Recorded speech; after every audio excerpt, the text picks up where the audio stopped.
say we're fucking It live. says live recording on mine. I'm live. Down. We're live when we. Hey, Matt, we're live when I say we're live. Okay. And now we're live. Okay, now we're live. Yep. Hello, everyone. All right. So welcome to InfoSec to Insanity. We're live on YouTube as Matt and I were just arguing about. Yeah, we're gonna have to go back. We're gonna have to re-roll the tape because I think I was pretty much right on that one. I'm not sure. I saw. Yeah. For people watching, don't forget to like and subscribe if you like what we're talking about. I like what we're talking about. Matt, do you like what we're talking about? I was not prepared for this one. I was on the wrong week, but I think it's gonna be fun. Yeah, you were a week ahead. Yeah. So the topic for tonight, for anybody, is why do people seem so stupid? Let me ask you this, Matt. How often do you feel like people are stupid? Quite often. Quite often. So now here's the question. Do they seem stupid because because of my experience, or are they stupid because they're actually stupid? Because they're actually stupid. Well, that's the thing, man. I mean, it's quick. It's easy to be quick to judge, right? It's easy to be like, you're stupid, but are they? I mean, that was the question. And because I think we struggle with that a lot in our industry. Yes. Struggle with that a lot when I'm just. Why is the business stupid, right? It comes up all the time. Right. Because a lot of the things that we're, when you're advising, customers or advising executive management on information security things, it's like, it's so obvious. Why don't they make these decisions? And how many times have you heard other security people call users stupid? I try to correct people all the time. I don't like the word user anymore. I'm against it. I mean, some of them probably are stupid though, right? So if we're going to call them stupid, are they stupid because we allow them to be stupid?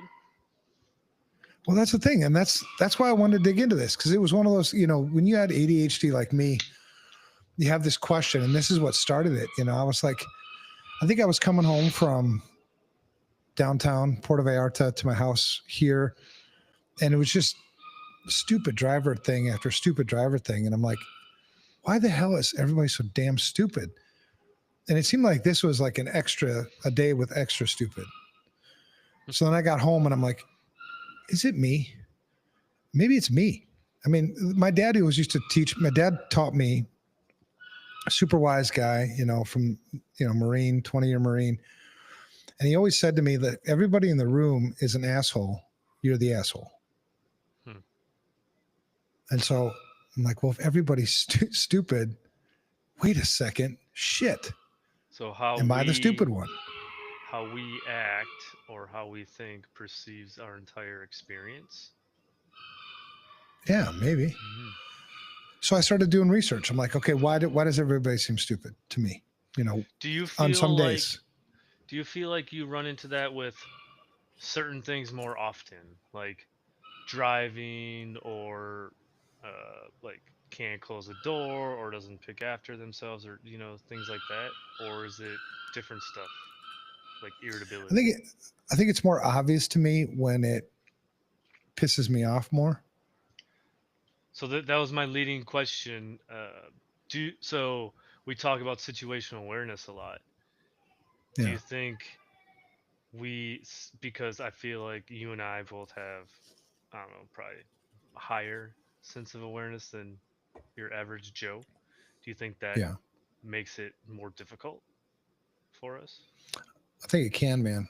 I think it totally can. And because I also don't want to be that guy, the egotist, right? The narcissist who's like, everybody's stupid, I'm the smart one. It's like, it's not that. It's like certain things you see during the day, like whether it be driving, whether it be just somebody walking down the road, whether it be, not paying attention, just thing after thing after thing.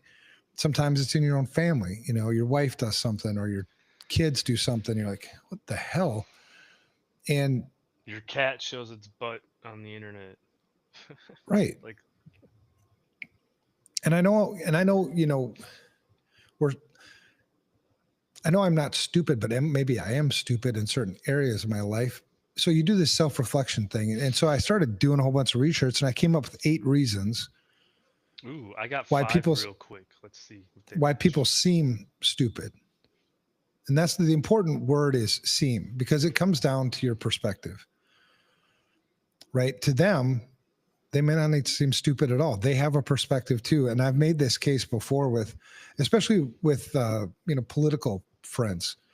I'm more on the conservative side of the world, right?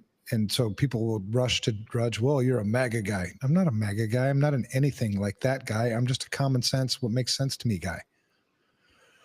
And so you talk to, and I like to talk to, people on the other side of the spectrum, the liberal folks, not to make fun of them, not to change their mind, but to understand. Seek understanding. Yep. Like, why do you see the world this way? So the thing about perspective is there's a couple things. Perspective, every perspective is valid.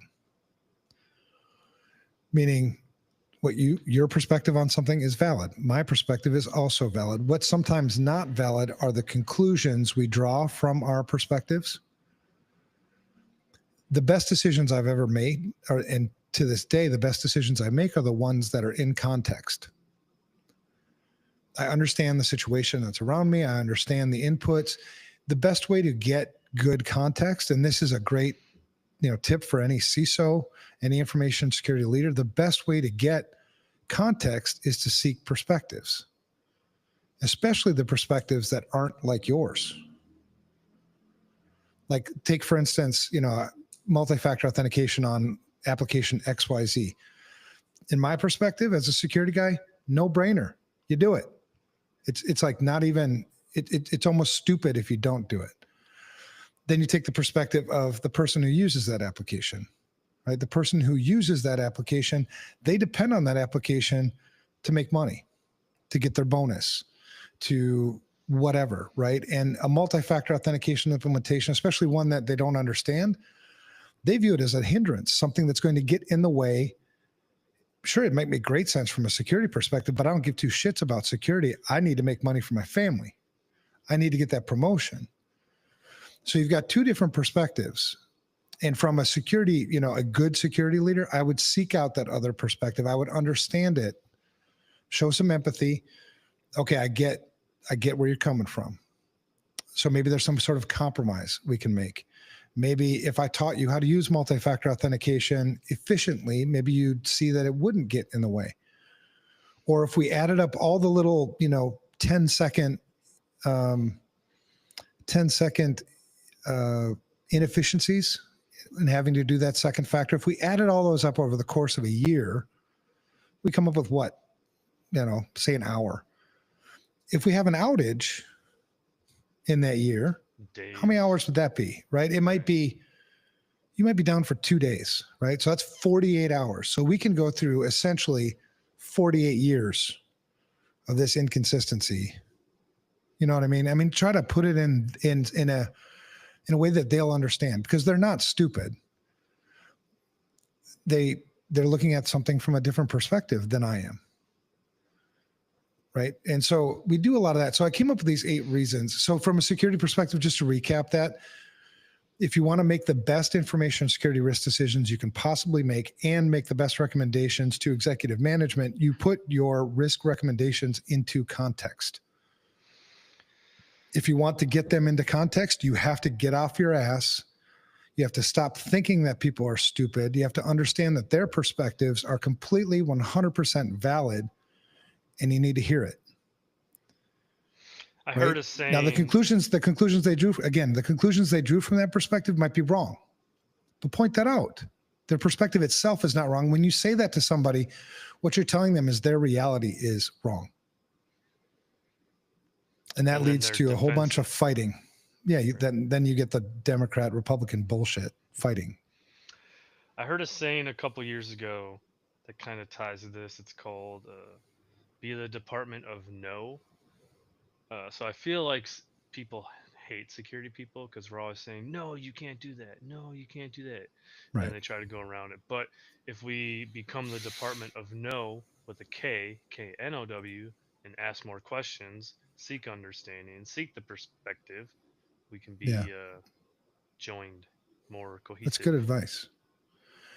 Or be the department of better. Yep. You know, let's do it better. I had a great conversation with a friend of mine who was struggling to find a job. He's an assessor. Kind of that's what he's done in big banks and everything. And he was frustrated because interview after interview, they keep asking him about a lot of the technical, you know, just technical stuff, you know, deep technical stuff. And so he was frustrated, and he's like, I'm not a pen tester, you know, I'm an assessor. I said, you know, he's like, what am I missing? I'm like, well, what you're missing is the why. Why do you, every assessment you're going to do, everything you do in information security, you should have a good purpose behind it. A why. Why are we doing this? The wrong why is just because, you know, so what if someone have, says the business wants it? For why? Why would the business want it? Because at the end of the day, what I want to do in my corner of the world from a security perspective is I want to make the business better. I want to make us more efficient. I want to make us more money. Whatever the motivation is, whatever the mission is for this business, I need to align with that. And so if you're going to be doing an assessment, why are you doing the assessment? Before we even figure out the what, and if it's just for compliance, okay, well then let's talk about how we might be able to leverage the compliance piece to get other efficiencies within the business. I mean, there's all kinds of places, because the fact of the matter is there are literally an infinite number of types of assessments you can do.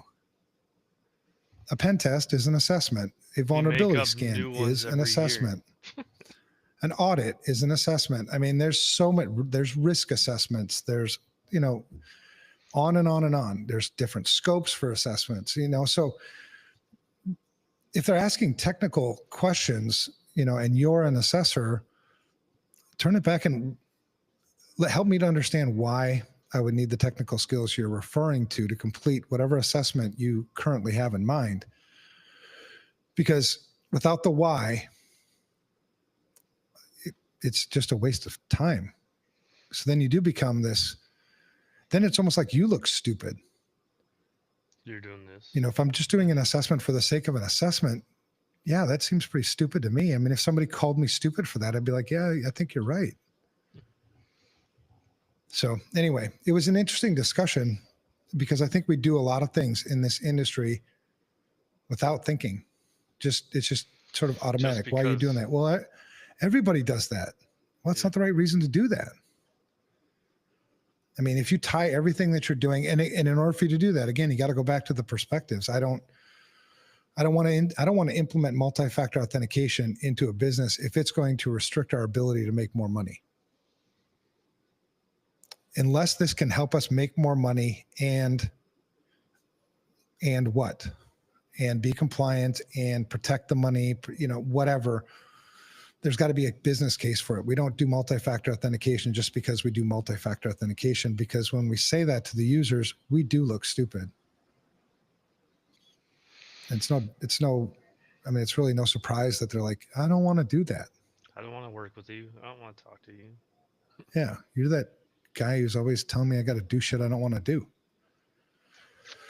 All right. So here's one of the reasons. Number one, reason why people may seem stupid. And again, I'm going to emphasize seem, because I don't know if they're stupid or not. I mean, there are stupid people. I mean, seriously, I have certain people in my life that I've tried every possible fucking angle to figure out, like, what's going on. You can't be that stupid, are you? And yeah, they are. I mean, there are those people, I think.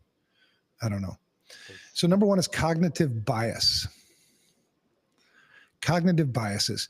So people may seem stupid to you because you have some biases. You have some cognitive biases, and there's multiple types of cognitive bias. It's not just one. One would be confirmation bias. So when you look at something, you already have this perspective, you've already drawn some conclusions of your version of the world, and then something confirms that. Right? And this is something that you would do, I think, naturally. We all want to be, I mean, even the toughest of us, you know, the baddest ass, coolest beard, most tattooed, bike riding bitches in this industry, we need validation. There are days when I need somebody to just tell me I'm okay. There are days when I need somebody to validate that I'm not fucking batshit crazy, right? And so in looking for those things, that confirmation bias is a really big thing. It also creates this like tribe mentality. We usually hang out with people that are similar to us. You know what I mean? Similar interests, similar background, similar education, similar whatever. And that's why, and I don't think it's racism or anything. I think people jump to that conclusion really quick, but that's, I mean, if I'm going to be completely 100% honest with you, I primarily hang out with white people. It's not because I have anything against black people, Muslim people, Asian people. It's a confirmation. It validates who I am as a white person. You know what I mean?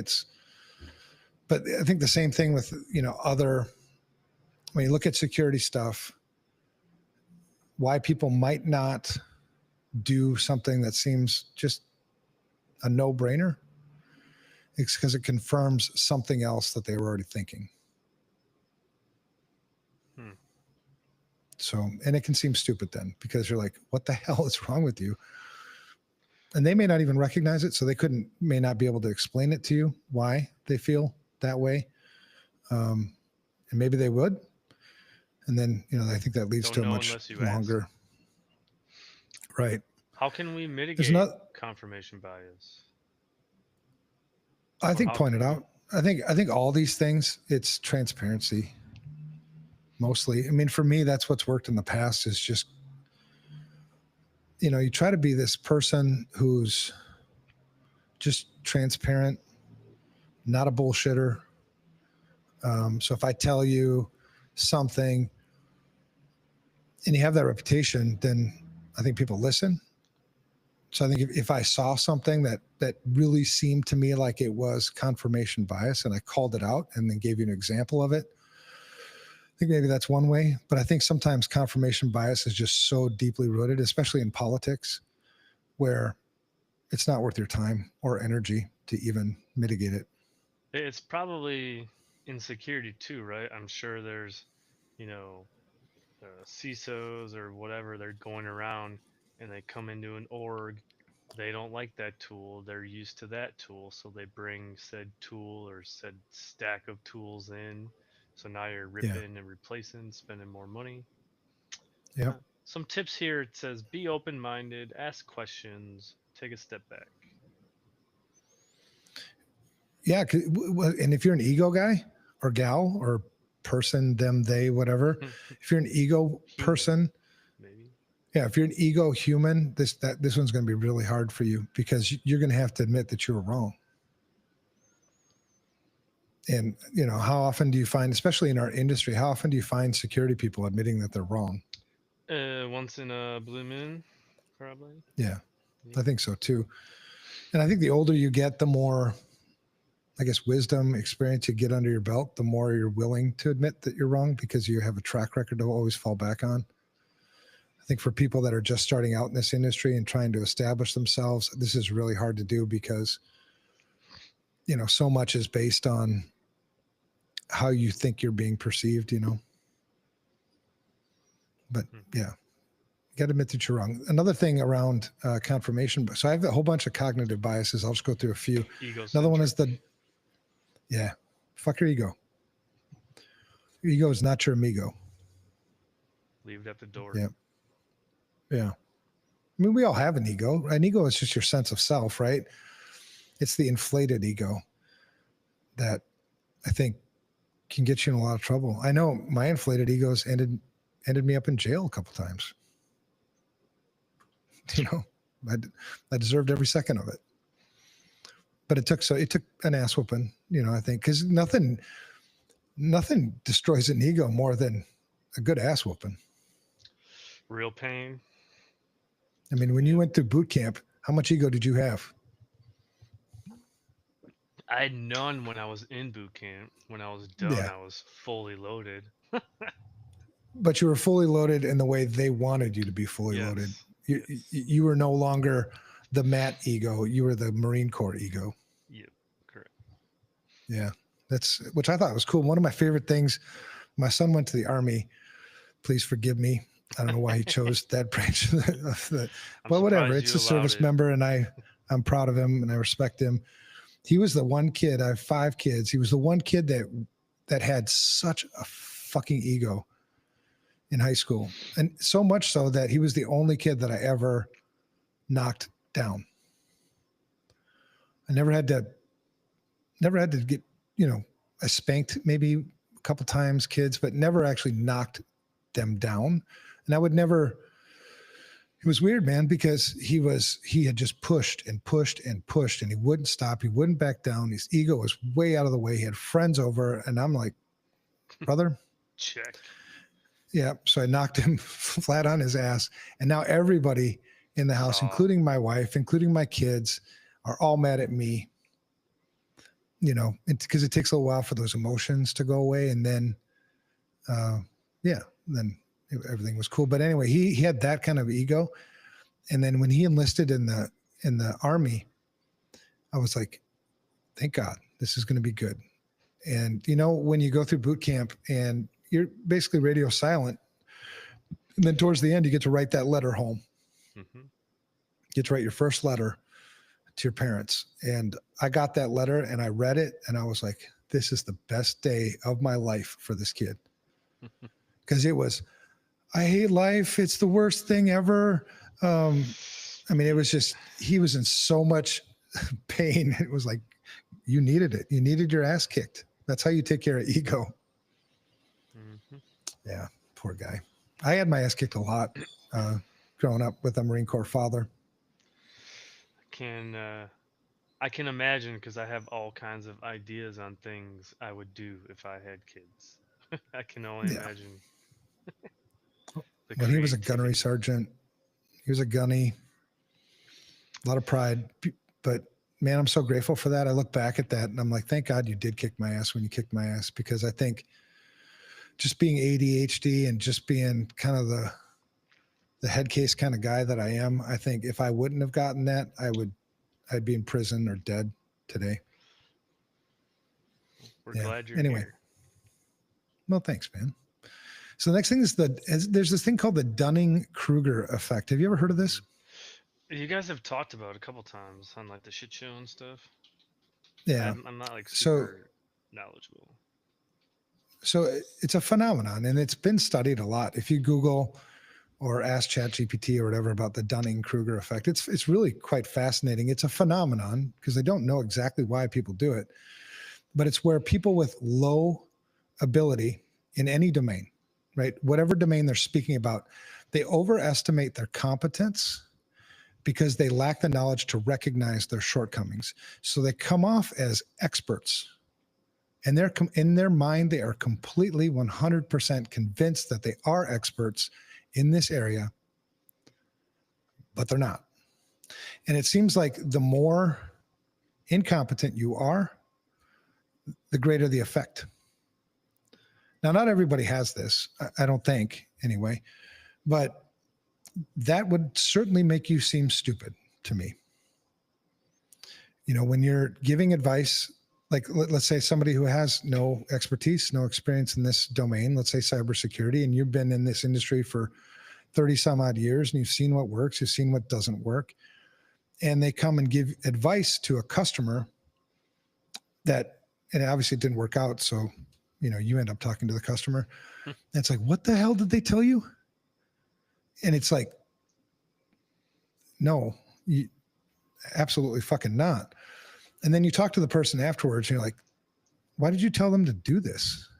And they'll back it up, not with logic. They'll back it up with all sorts of emotions. They'll change the subject and even attack your character. Yep. That's the Dunning-Kruger effect. But I think a cool thing about when doing this research myself, though, is it helps me to look for these things in my life. How often do I give advice to somebody when I got no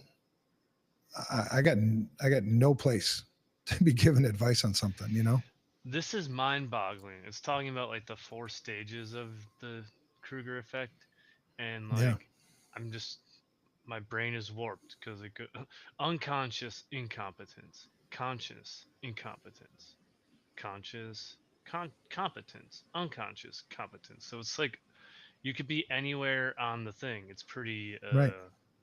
vague. Pretty much just don't be shit.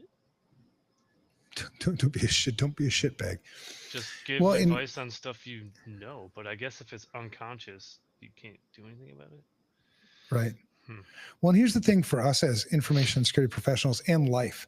I don't know if you knew this. I don't know if people listening know this. You can't separate information security from life. It's Not everywhere. anymore. Yeah, for sure. And really, you couldn't, depending on your definition of information security, I've always taken into account physical security as being part of that, administrative, the people part of security. But if all these things are, this is the thing about information security, and I think it makes people struggle with understanding it. Is we like to put things in boxes. We like to look at something and put boundaries around it, so I can get my head around it. That's where you come up with that saying, "Get my head around it." It's what is this thing? And the thing with information security is you can never put it in a box because it's in every single one of your Tentacles fucking everywhere. boxes. Yeah. Yep. Hmm. And so, that makes people, I think, struggle. Now, from a security perspective, the more I understand things like this, the more I understand the Dunning-Kruger effect, the more I understand confirmation bias, the more I understand what makes people actually tick, much better security person I am. I mean, honestly, hacking shit, fuck, read a manual. It's not rocket science to hack things. Computers are easy, honestly. I mean, hacking a computer is easy because it's all binary, it's discrete. Computers only do what you tell them to do. People, man. They can go any which way. That's why I You, find this part of information security so much more challenging and exciting, really. I mean, coding can get boring, after a while, but people, there's yeah, always people are, something else with people, and that's like the whole leadership like journey, right? You can mm-hmm. probably plateau in tech, right? You'll be the expert on thing, learn another thing, become an expert. But on leadership, you're always growing, evolving, and learning I hope different. so. And until you've reached a place where you already figured it all out, Yeah, and I don't that know ain't if never going to there's. happen with anybody. Yeah, I don't think anyone's there. Never will be, right? I mean, in order for you to do that, you'd have to be omnipresent. You'd have to be like God, Omnipotent. because you'd have to understand everybody's perspective, never, but it's still, that's what makes it, I think, super fascinating. So other things around this cognitive biases, and I'll just go through these ones really quick. You've got availability heuristic, you've got anchoring bias, bandwagon effect, which is huge in our industry. The bandwagon effect is, well, you do something because everybody else is doing it. Hmm. You didn't think about it. FOMO. And when somebody points out, why are you doing, when you actually have a discussion, then they're like, yeah, that is pretty fucking stupid. But it happens naturally. We're herd people, right? We herd together. We do things. No, I think a lot of times people feel uncomfortable being uniquely themselves. Yeah, that's one of the reasons why AI is kind of starting to really piss me off, because the more and more I'm thinking about it, the more and more I'm realizing how we're losing humanity, the human part of us, the individualistic, the individual thoughts, the creativity, it's it's kind of a slippery slope, man. I think it's a shift though. Like I think You say AI. shift or shit? Shift, Yes. shit, a shifty I shit, think a it's I shitty think it's shift. gonna shift. So like right now we're like trying to figure out how to use it so we're like all into it, but eventually it's gonna free up brain power to allow us to focus on more of this stuff without having to focus Uh, on the other things. Well, and I think what you just hit on there, right there, is another bias. It's called optimism bias. Truly, that was the next one I was going to talk Oh, about. Is really? after bandwagon effect was optimism bias. So That's good how timing. awesome I am. My Yeah. ego right there. Yeah, I mean, you might be true. I mean, it might, Maybe. but We'll if you see. if you talk about it and think through it, maybe this is a topic for a whole nother episode. Is just talking about where this is going, because there are certain trends that you've already seen in technology over the years, and if this just follows the trends that we've seen in other things, unless we buck the trend, we just continue to kind of repeat the shit. So that'll be an interesting discussion to talk about AI and can we use it as a tool the way it's supposed to be used, which would be, yes, to free up.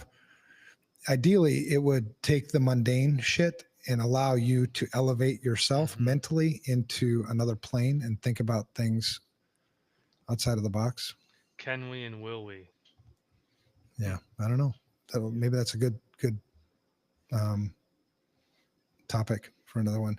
Last bias, hindsight bias is another bias. So we have all these cognitive biases that drive our behaviors, they drive our thoughts, and to other people who don't understand all the shit that's going on inside your head, they may look at you and what you're doing and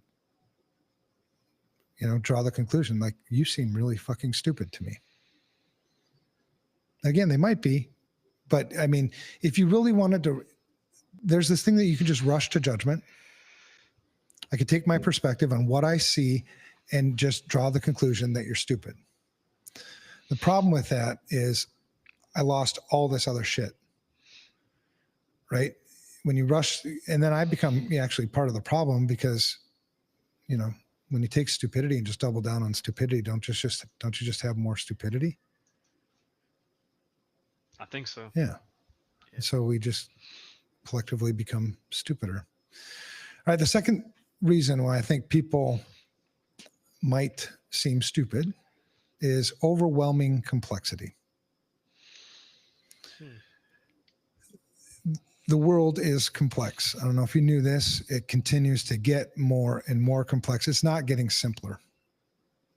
I mean, it's not. The simple days when, the tribe would, the hunters would go out and hunt and bring back the food, and the cookers would cook, and the moms would take care of the. No, that was the simple shit. But nowadays, there's no shortage of things to just distract you from every fucking thing. Everything, dude. I mean, there are days my brain is so fucking exhausted. I don't even want to talk to anybody. Yeah. I mean, I think that's one of the reasons I was thinking about that this tonight or last night. Like, why I don't call people back as much as I should. Why I don't respond to texts as much as I should. Because I want to. And I think the reason why is I get too many of them. There's just too fucking many. I can't keep up.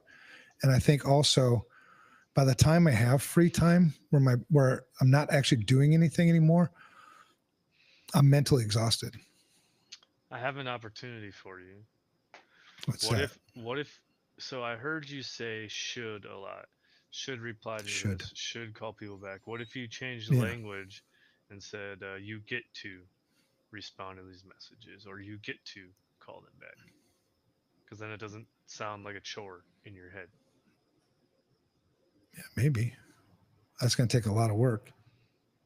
It's a practice. Yeah, maybe. Well, like Ryan, I called Ryan last night, and he was texting me on Friday, I needed to talk, and I didn't get back to him till last night. And thank God he's a forgiving soul, because, he told me on Friday you needed me, and here I am on Wednesday, calling you. And it wasn't that I didn't want to, but I didn't want to. So it was almost not like, I know I should, but it would take a lot to convince myself that I get to. I think, sometimes it just adds more drama, to your life when it seems like there's plenty of drama to go around. I don't know. But that's an interesting subject. That could So be a whole overloading, talk. Reframing our thoughts could be a whole another talk. Yeah. Reframing your thoughts for more pleasurable sex. Oh, perspective. I mean, yeah, that's what I meant. Sorry. That too, probably. Yeah. Anyway, so overwhelming complexity. So how information, because I mean, when you've only got in your mind Oh, hey, you were supposed to a fly half your a second drone. to what? You're I supposed know to I'm fly not your flying drone. it this week. I know. I still didn't know where I put it. You know what I did get though? I bought a couple more signs up here. I've got some pretty sweet. I bought a new, neon ones? a new Do you have a Modelo Harley sign. one? No, but I bought a Harley. You know, one of those bull skulls. Oh, nice. It's got a Harley emblem right here. Nice. Yeah, you're gonna come down and see it. Yes. We're working Yeah, on save a me from plan. this John guy, man. That guy's like always there. I don't know what I can do. I know, and there's a reason why I have you on the podcast with me and not him. He just has to ask. Do I like probably. you more? Yeah, I do like you more. Am I afraid John's going to hear this? No, I'm not afraid John's going to hear this. Is John going to be surprised by that? No, John's not going to be surprised by that.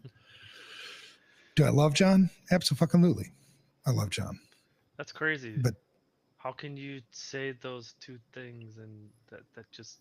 Well, from my perspective, It's love is a called being choice. real. Yeah, it is being real. He's the one guy that at breakfast one morning, I told him straight out, I don't like you. And he was like, what? I'm like, well, let me qualify that.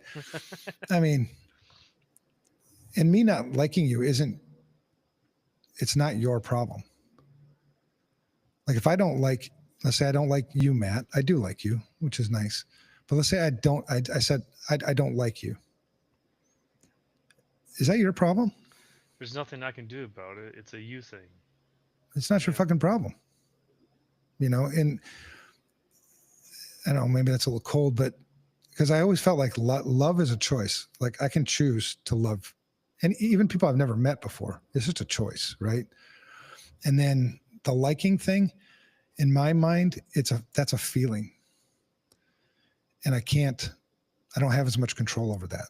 You know, like when I'm hanging out with somebody and I just feel like I don't like you, I don't want to be around you. I still love you. I mean, I'll still donate to your cause, and I'll still, come to the rescue when you need me, but I don't want to hang out with you anymore. It's a quantum level feeling, energy exchange. Quantum level feeling. There you go. All right. So complexity. Yes. Complexity. Complexity. The thing that might make people seem stupid is information overload. Do you ever feel information overloaded, Matt? Every day, all day. It's everywhere. Car, phone, alerts. Now you got the billboards that change too. Like, it's everywhere, dude. It's insane. I'm going to write, my next blog post is actually, where is it? I was writing it. My next blog post is kind of about this. It's just the overwhelming messaging. I mean, shit. You got phone calls, voicemails, emails, Teams messages, LinkedIn messages, Slack, Discord, Twitter. Yeah. I mean, whatever technologies you're using, it's all these messages everywhere. And then I'll like see one, but I can't respond to it right now. I'm doing something else, but I saw it. And then like 2 days later, it's like, fuck, I never responded to that thing. And yeah, dude, it makes me feel stupid. And, it's crazy to see how it's evolving, because I initially talked and learned about information overload when I was doing my undergrad fucking 16 years ago. Yeah. Something like that. We were talking about it, and it wasn't nearly as bad, and we were already talking about it. And it gets worse daily. Here. Yeah. I mean, you think about, pre-internet, you'd get your news from maybe the newspaper, word of mouth, the community square, the coffee shop, wherever, you'd get, but now, I mean, you know everything if you want to know. Sometimes you don't even want to know, and you still get to know anyway. Everything that's going on in fucking Ukraine, what's going on with North Korea, the Israel-Hamas thing. Yep. There was a murder down the road. It's just, what the fuck? And I've got, 16 shit, I don't know how many I got. Fuck, that's like 60. I got like 60 browser windows open. I've got email up. I've got in my email right now, I've got 11,875 unread emails or something like that. I have no idea. You just get to this point where it's like, I should just do Control A, Shift Delete, and fucking start over. Yes. And I'm think how pretty close healthy to that doing would that. make you feel. I'm thinking about doing it, man. Absolutely. I have trust that you can do it. Well, because you realize, like, when you put this stuff into its proper perspective, the world is still going to be fine if I don't reply to any emails at all today. Mm-hmm. The business is still going to continue to operate and function. Life is going to be just fine. Yep. Well, even if you don't have a solid business, I mean, shit. There's times when you're needed. There's times when you're not needed. Being able to discern the difference between the two. And the good thing is, I think if you do this part right, the right people know the right way to get a hold of me. Anyway. Right. You know what I mean? Like my wife has no problem getting. Your core circles. Yeah, my wife has no problem getting a hold of me. You usually don't have much of a problem getting a hold of me. I don't reply to your text messages, as much as I should, but I'll pick up the phone for you. Family, mostly the CEO of FR Secure, John Harmon, President, Oscar Minks, all those guys, know how to get a hold of me. And it's not email. Send me as many fucking emails as you want, I might or might not get to it. Send me as many LinkedIn messages as you want. I might or might. I had a message this, and this is the weird thing because it's so damn random too. Like today, I got a Twitter message, and I don't think I've ever checked my Twitter messages before, but today for some reason I did. I was like, "Why am I here?" And it turns out there's this the former head of marketing at FR Secure. He actually got fired, but that's okay. You can still be friends. But he was in Miss Maloya, where I live. Really? Wow. And he sent me a picture from the beach. He goes, "Which of these houses is yours?" And I'm like, "Are you fucking here?" He's like, "Yeah." And I'm like, "Where are you staying close by?" And he's like, "Yeah, I'm staying in I can't remember the name of the house. And that house is like just up the hill from me." I go, "Dude, you walked by my house. You walked by my house when you went down there today." Nice. And then he's like, "Are you the guy that has the Ford Tremor?" I'm like, "Yeah, that's me." So I went down there, met him. Nice. That was really cool. But I don't know why. What forced me? Why would I check my Twitter messages? I had never done that before. You were supposed to talk to that guy because he was there. Yeah, it was really cool. It was so great to see him, man. He last time I saw him, he was in a bad spot. He got fired for cause. I mean, it was just we genuinely love the people that work for us, but he violated some really unbreakable rules for us, and so we had to let him go. And then to see him today down there, he looked healthy. He looked like he's got his shit together. I was gave him a big hug, man. I'm like, "I'm proud of you, brother." And next time, instead of paying, I don't know how much you're paying to rent out that damn house up there, you just come here. Shit. We'll have more fun too. All right. The wheelchair guy says, "Hello, Al." Hi, wheelchair guy. Oh, nice. All right. So what else do we have? Okay. Overwhelming. Another thing about complexity. So why do people seem stupid? Overwhelming complexity. Number one, information overload. Number two, rapid technological change. How can you keep up with this shit? Well, does it not make you feel stupid when you walk into a room with other security people and they're using acronyms and saying technology shit, and you're like, "I don't know what the fuck that is." Let's take a step back on that one. Is the technology actually changing, or are we just changing the interface and slapping a new sticker on it? I think both. I think a lot of times.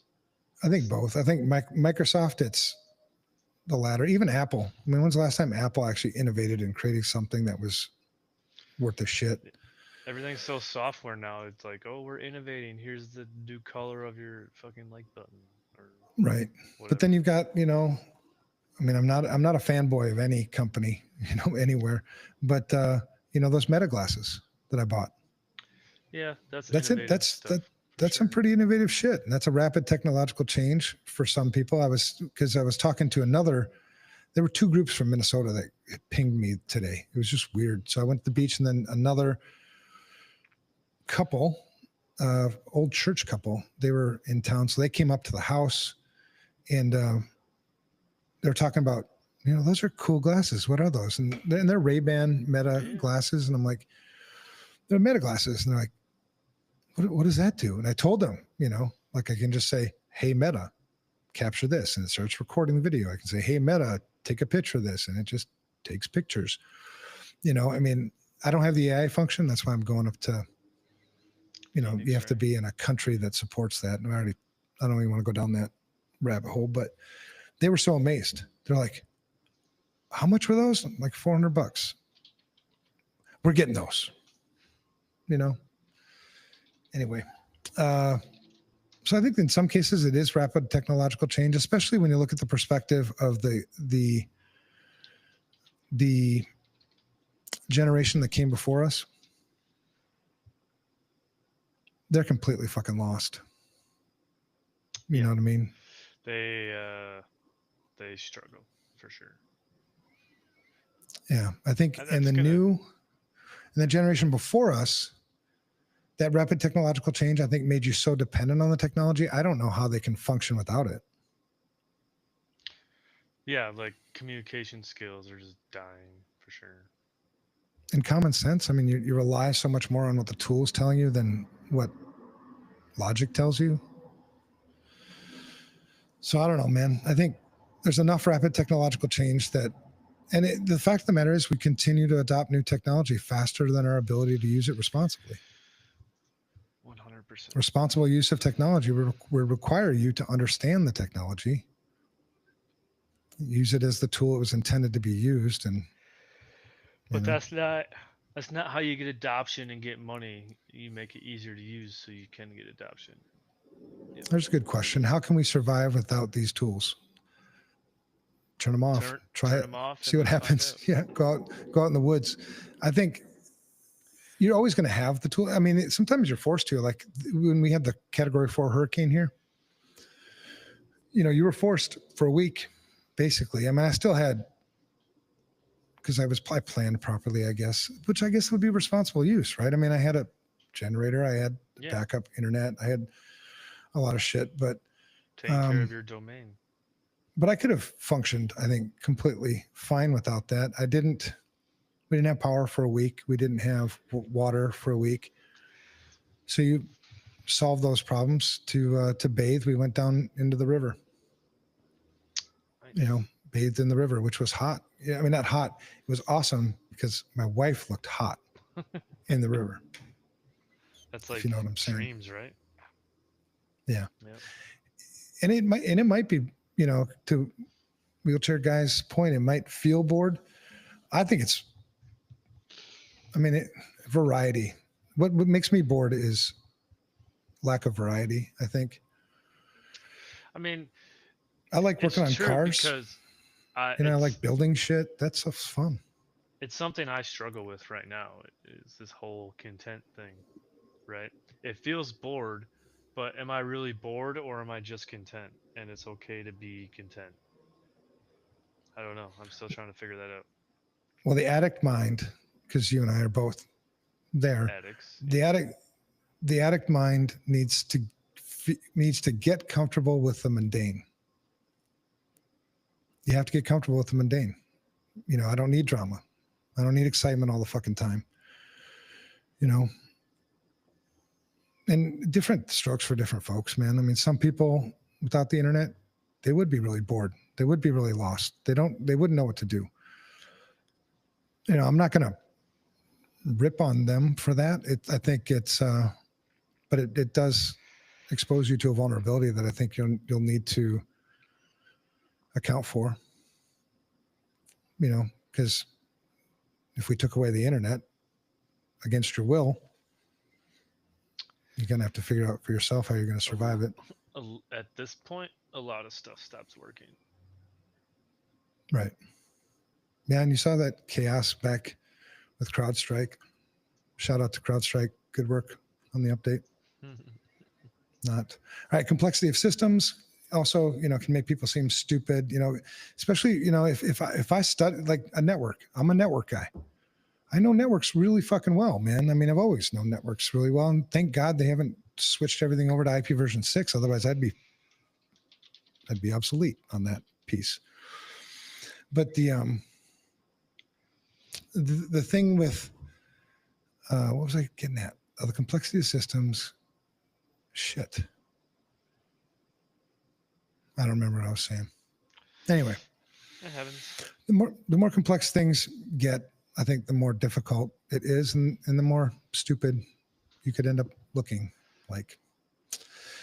Third point, misinformation and lack of education is another reason why people may seem stupid to you. Mm-hmm. What do you feel on this one? Totally. I What? mean, we don't read. I mean, I'm guilty of it all the time. Don't read anything. You just peruse headlines and you're like, I'm informed. Right. But are you really? One of the smartest people in my life is my mother. She's super smart. Crazy, for sure, but super smart. And we were talking about this, not related to this episode or anything like that, but just talking about information and all the information we get all the time and all that shit. And she said she only reads the headlines. I'm like, that seems really dangerous to me. It seems really dangerous because then you're just because the headline is really just a summation, a conclusion, an attention grabber, clickbait about something, right? And so then things can seem really sensationalized, but then when you read the actual article, you're like, this isn't that big a deal. I mean, think this is stupid. Probably, back in the heyday of newspapers, there was probably value in headlines.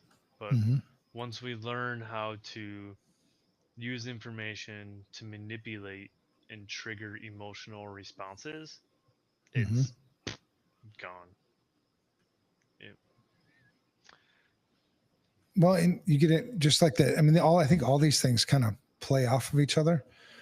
You, you get it. You hear the same story enough times, whether it be on social media, whether it be in the news, and it just gets reinforced. It's really easy to start believing that it's actually true. If it's trending, it must be true. Right. I think social media is just another one of those things where we were all fast to jump on it. Not all of us, but a lot of people were fast to jump on it without really thinking it through. Like, how is this going to affect society?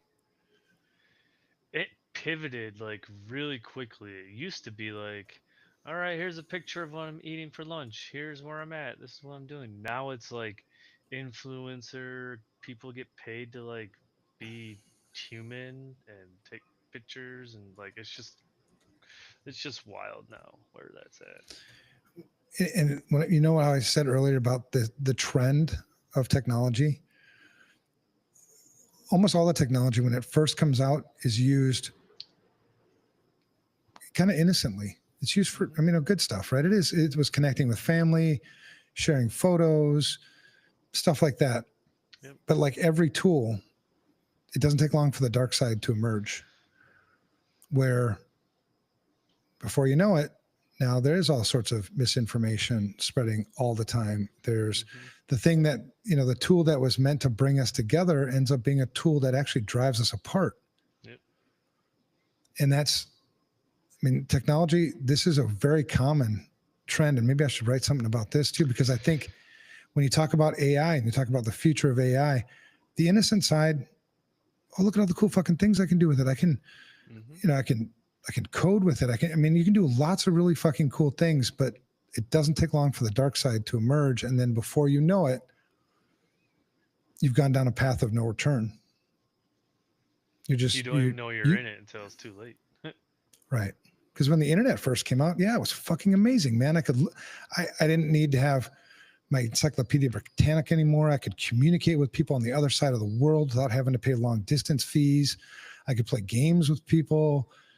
Eventually I could shop. It was like, this is the best thing ever.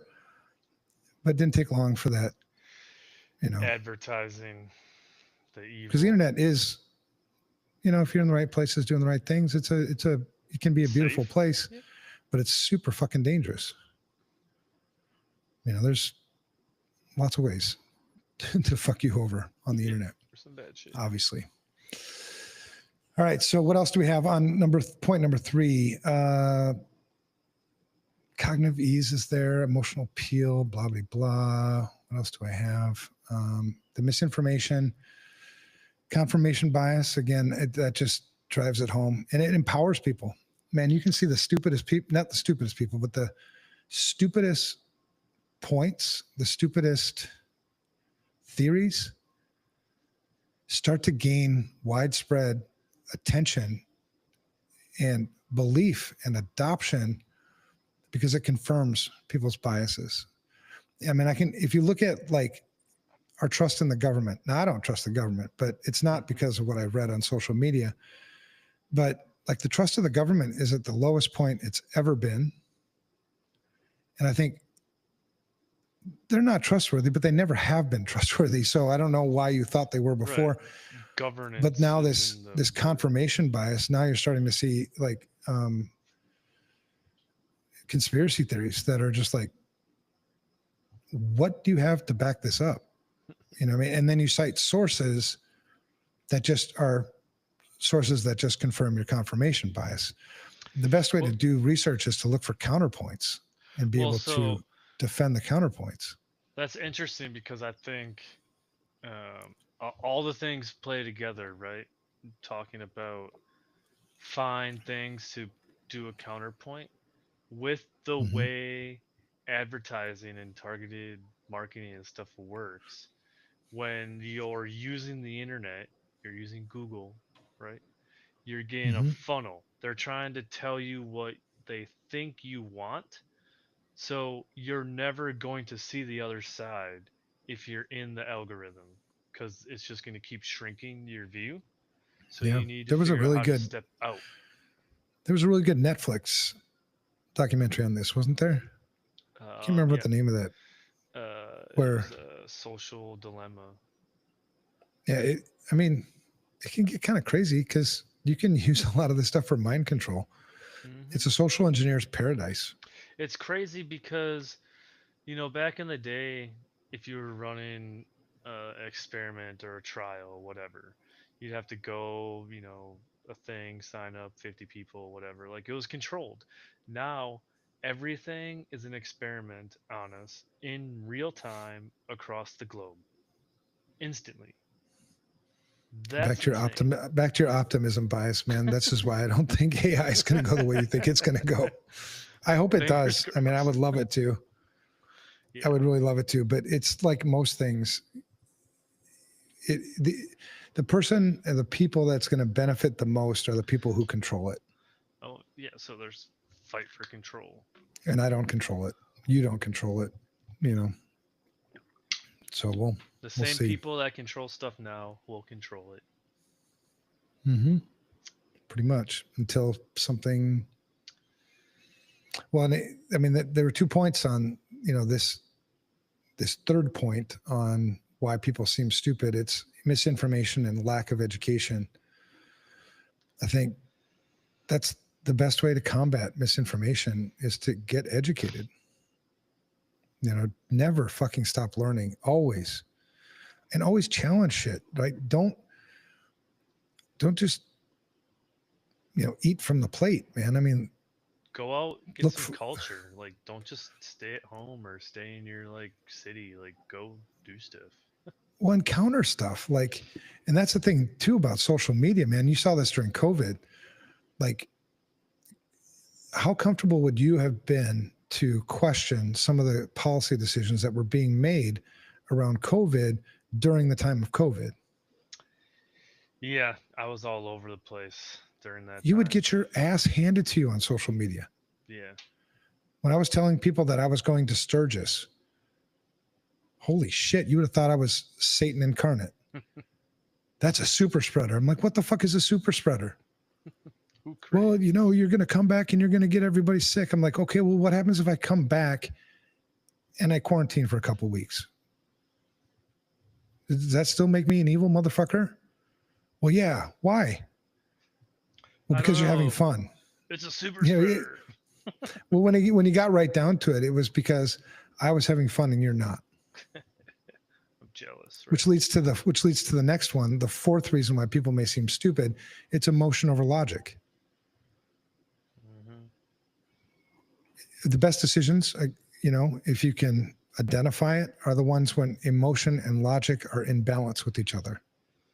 And everything with social media, the news, all the FOMO, fear, FUD, whatever, it drives an emotional response. I mean, if you want to, read books on social engineering. You know, the best way for as a social engineer to work is to leverage emotion. That's why those emails that you get, the phishing emails are emergency type emails. Click now. Something bad's going to happen right away. Shit, I because need those gift emotion's cards for high, this. logic is low. I'm going to act. Mhm. And it sucks too. Um, Bad people, not just good. So not bad people. Bad good people have started using social engineering. So now it's hard to tell, like, um, what is and is not, good. Well, and the best way to combat a social engineer is to continue to challenge until you take them out of their pretext. Because when we prepare for social, and I don't do social engineering attacks like I used to, but there's a lot of planning that goes into a social engineering attack. There's a lot of OSINT that goes into it. There's a lot of identifying the target. What emotions do we think are going to work? What are the opportunities? And then you build a pretext, which is basically an actor. Someone Who am tried I going getting to me act the other like? What do day. I need to look like? Yeah. I got a text from a random number. It said, "Are you so and so?" I'm like, no." And then right after I said no, they sent me a picture. It was some like Asian chick. I'm like, "Oh, okay, bye." You like Asian chicks. I mean, yeah, but like this is all unsolicited and like, Yeah. bye. I'm not. You're not gonna get Well, me. the only time I've only been caught. So I think, maybe That over the years, 50 or so social engineering attacks. The only time I ever got caught was the a ones that training you're running. I was Your involved in. yeah. I had an active role in it. And sometimes it's a team effort. Sometimes you go in with 2, 3 people, and there's lots of stories, but the What do you? only one I got busted on is they kept asking me questions and I didn't have an answer. I was like, and I couldn't think quick enough. I wasn't prepared. So I had to come clean. I'm like, all right, look, this is a social engineering attack, blah, blah, blah, blah, blah. And What do you think about all the kids out there now that are, they're using flippers for Wi-Fi, or they're dropping pineapples or like all these tech things during their social engineering engagements? You think that's just, you don't need that? Just go old school analog Evan style? it goes back to what I was saying before. What's the purpose for the test? What are we trying to accomplish with this? Are we just trying to break in no matter what? Well, then what would I use that for? What value is that going to provide to the company? Because the fact of the matter is there's not a place anywhere, including Fort Knox, there's no place anywhere that's Enough time. impenetrable. Yeah. Enough time, enough focus, Yep. creativity. So just doing that shit for the sake of doing that shit, you're wasting time, you're wasting money, and it's stupid. If the point is, well, we want to see if this is a potential avenue of attack and what it could do to us, that kind of thing. But you got to be, on all your social engineering attacks, you have to be very clear on the purpose and the scope of the test. Otherwise, you can find yourself not just wasting money and doing a disservice to your customer, but also you can find yourself in jail. Because I have a letter of engagement. Letter of engagement should really clearly state the purpose for the test and the scope for the test, so that if I do get arrested, I have a get out of jail free card. Yeah, because if you're outside of your scope or something, you're Yeah. Like getting arrested, it's not a big deal. I've been arrested a lot more times than I've been prosecuted. It's the, getting arrested is, it's actually, if you've never done it before, Go and try it out. It's fun. well, yeah, I mean, Handcuffs, why not? it's a very interesting perspective. That's for sure. Getting booked, going through processing, holding cells, all that shit. It's pretty interesting. Yeah, most of that stuff didn't come from the work I was doing. Most of that stuff came from drinking, back in the day. So it may sound cool, but it ain't cool. Don't do that shit. Drinking impairs judgment. Oh yeah. Yeah, impairs lots of things. It also impairs your sexual performance. I don't know if you knew that. I might have I'm much heard less that once or twice. I'm much less good in bed and I probably wasn't remembering it anyway, so I don't know if I was good or not. Yeah, right. All right, so emotion over good. logic. Yes. Emotions are, yeah. I mean, the way you overcome emotions is just have this continual sort of why about you. Why? It was crazy. It's kind of sad because I remember when I was a kid, my dad sort of beat that out of me. Why, Dad? Because I fucking said so. So a lot of us, I think, we're conditioned to stop asking why when really, man, we should always be asking why. Never stop. Ask more questions. Ask yourself why. Ask, like that was a great conversation I had with Ryan last night. He was talking about some shit and I'm like, why? What would be the motivation for this thing that you're afraid of right now? Why would you think that this would happen? And when you logically thought through it all, it's like, yeah, man, I think I let emotion get the best of me. I think emotion, was making me paranoid. It was making me make decisions that on the outside, and they are stupid decisions. Doesn't mean you're stupid. You know what I mean? Emotional. My daughter's the best social engineer in the world. She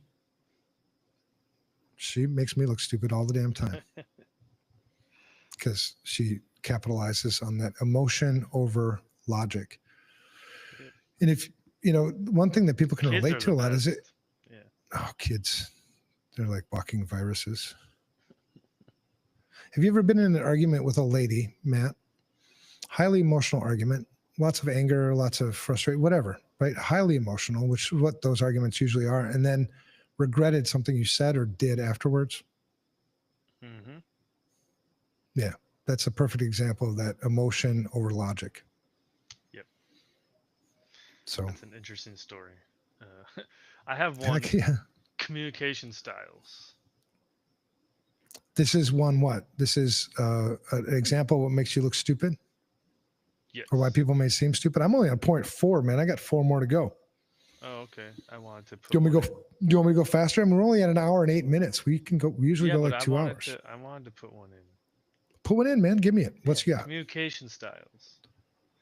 So, miscommunication can come from how people express themselves. So, if someone speaks slowly or hesitation, they might be perceived as less intelligent. I could see that. Or a language barrier, right? They might not seem intelligent and create an illusion of incompetence. Yeah. Like my wife is very intelligent, and she struggles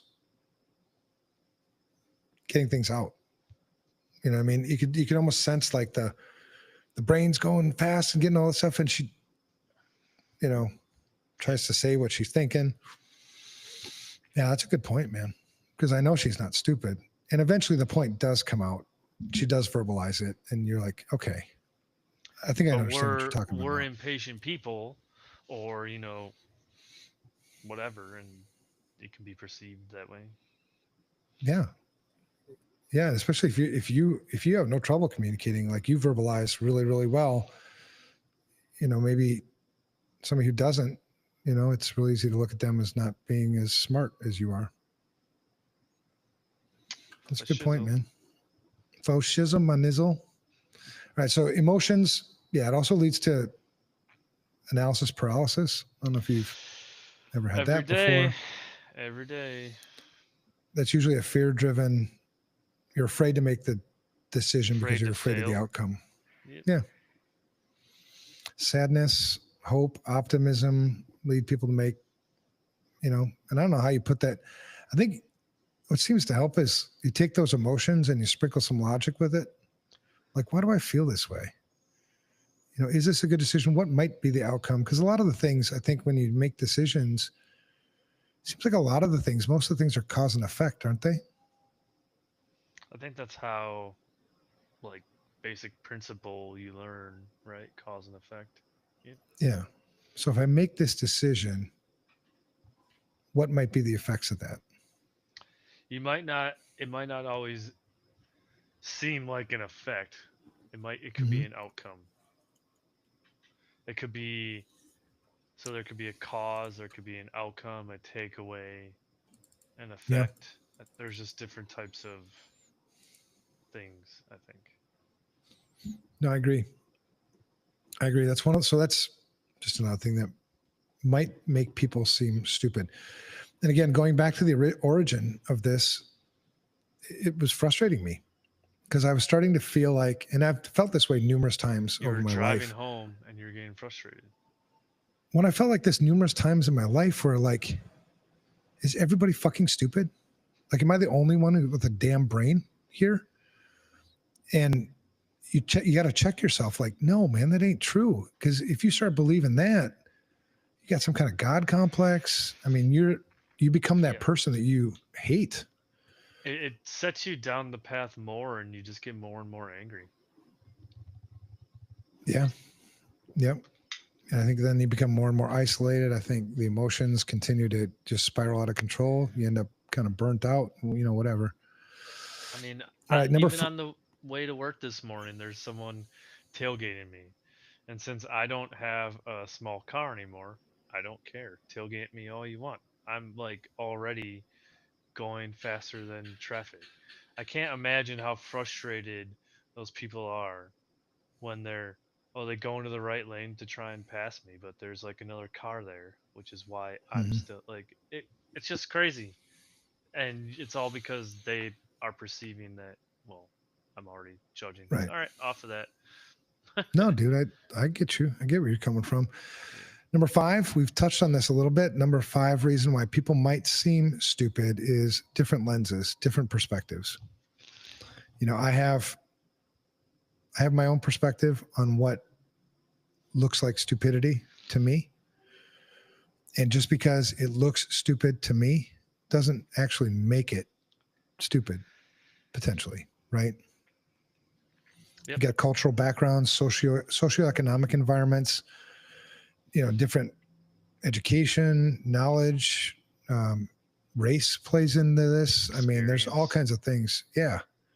Life experiences. So I don't share those same things. There's also emotional state. Sometimes people do things Do you because have they're that a just in a lot as a parent? bad spot. Like, shit, my kids are so stupid, but you gotta let them be stupid anyway. Is that a thing as a parent? That is a thing, I think. It happens to be a thing I'm going through right now with my youngest. It's like, but you, you're really careful not to call her stupid. Right, that'll be triggering, right? Well, and I mean, I learned something from a pastor that I've always carried with me, and I shared it with her actually in her last thing that she did because she was beating herself up about it. She knew that what she did was wrong, and she was feeling really guilty about it. And I'm useless and worthless. So the first thing is that I did was fuck you in the manipulation because Mm-hmm. you've used this before. If you truly fucking feel this way, here's some advice. The difference between guilt and conviction. So many people don't know the difference between guilt and conviction. They're two different things. Educate Guilt me. is, yeah.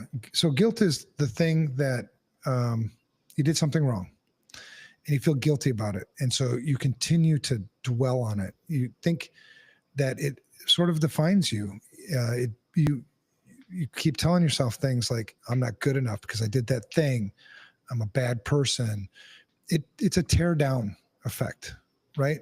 It depresses you. And then conviction is, I did something wrong. I fucked up. I'm going to do better. It's over. I don't feel guilty about it. I admitted that I fucked up, and I'm committed to doing better. So you have one to is a tear move down. from guilt into conviction as part of a process.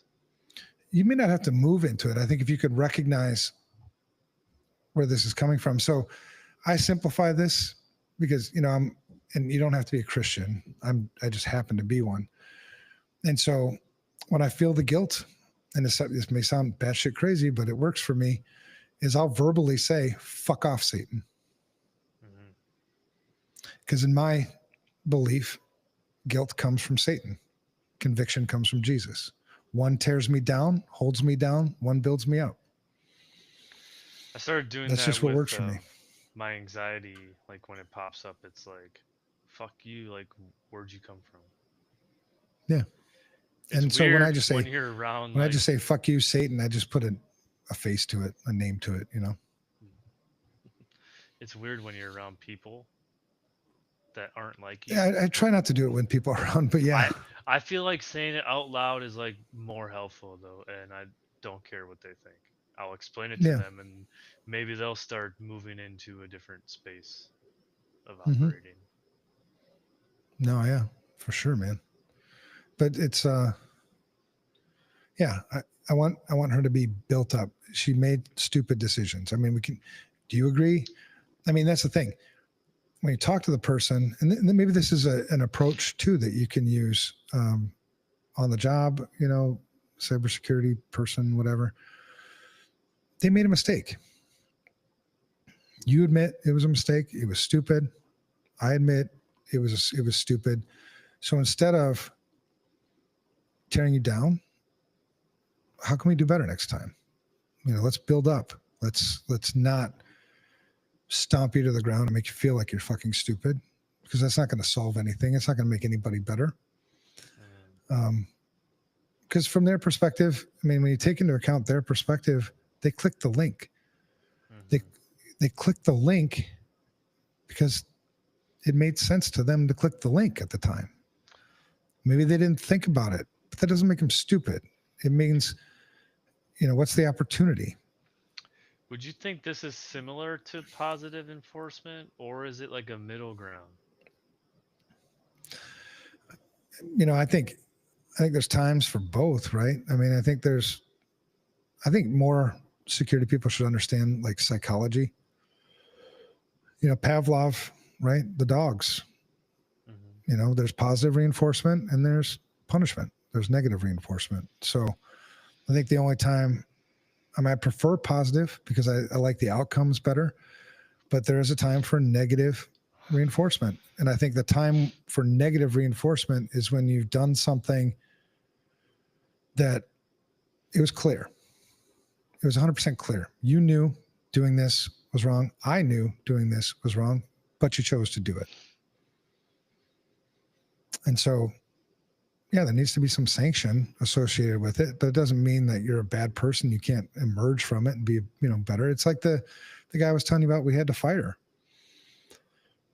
It's not a bad person. It's great to see him happy and awesome. And we didn't fire you because we didn't like you. We didn't fire you because we thought you were a bad person. We fired you because you made a mistake that was a line that everybody knew you never cross it. Right. You crossed it. And the fear of, if you don't do that, if you're not decisive about that, everybody else is watching. So everybody else is holding up these standards by which you live. Somebody breaks the standards and then you don't do something about it. That's very demoralizing to them. So you never sacrifice, you never sacrifice the group for the one, including myself, right? I have to be held to that same standard. Can't be the hypocrite. And the standard is lying. That was the standard that was broken. You never lie. We give you a little bit, you get some leeway on the lies of omission, because those are harder to, yeah, fuck, I should have told you about that. I didn't think about it. That's a lie of omission, and a lie of commission is, I tell you something straight out that's not true. That one's pretty easy. Honestly, it's pretty easy to not do those ones. And if you do it, come clean. That's not going to get you fired.